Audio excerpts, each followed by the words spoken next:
gentleman. Matthias. Yes, well, thank you. Matthias has done some work in Haiti, so tell us. I'll just quickly introduce myself. Thank you for organizing this tonight. I live in Hoboken, and so it's a pleasure to be here this evening to see that there's some interest here going on as well. I usually have to trek to the city or elsewhere to attend these events. I came here as an audience member tonight and was invited to join the panel, so very impromptu at a moment's notice. Thank you for that opportunity.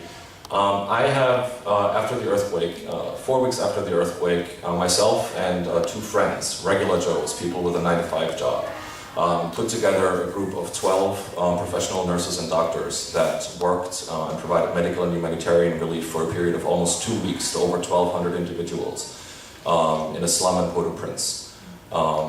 We felt that it was our obligation to react and to respond to the tragedy that had happened, and we were motivated by compassion, by solidarity, by common humanity, and all those other values. Long story short, it was a tremendously successful intervention, and out of that has grown our own inspiration to actually form a nonprofit organization, which is called CDI, for Community Development International.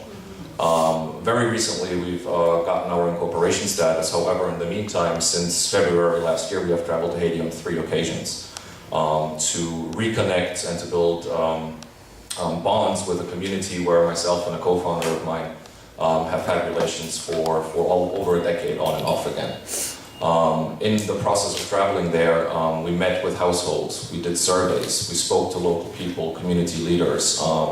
We asked them not just the hard and tough questions, how much money do you make, how many chickens do you own, but we asked them questions like, which skills would you like to learn?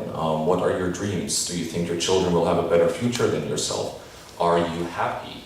And an interesting answer that came to that question was one elderly peasant who said, yes, I'm happy, I went to sleep last night and I woke up alive this morning.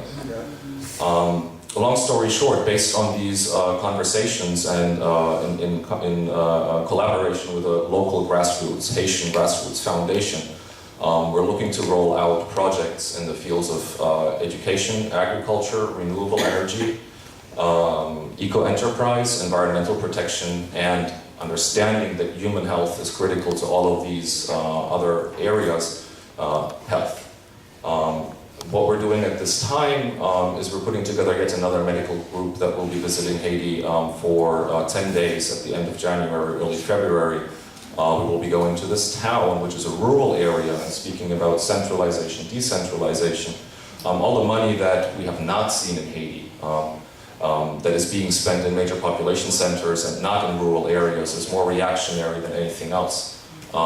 It's a reaction to the tragedy that has happened. It does not produce structures, infrastructure, incentives for these disasters to, when and if they occur again, to occur on a lesser scale.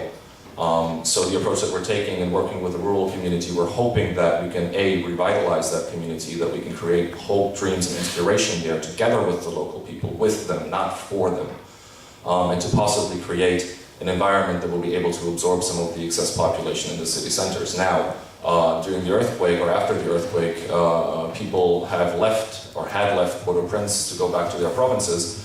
I've been told, and I've seen with my own eyes, that many, if not all of them, have returned. If you factor in natural population growth rate during the period of time since January, and now the population of Port-au-Prince now is larger than it was before the earthquake.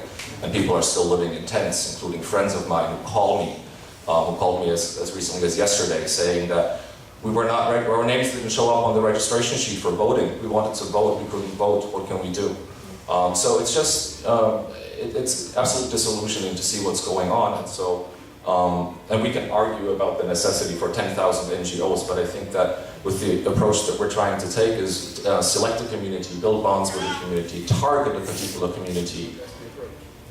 That is the approach. So working with them, not for them. We don't believe in the concept of charity. Charity creates a sense of entitlement, and so what we're looking to do is, with all these overarching projects, to create eco-enterprise and incentive structures that will facilitate, the involvement of the local population, that will generate sustainable and lasting change, that will be inspiring to outlying communities, and so forth. Well, I'm so sorry I have to... I'm done. I would just like to mention, if anybody, we're going to, in a coalition of groups, we're actually producing a protest march concerning the non-release of funds. We have participated in that before and we'll be doing so again. We have various events coming up, meet and greet type of events, and also we would actually post you on our website. I would very much appreciate that. Yeah. Thank you so much. Thank you. And I'm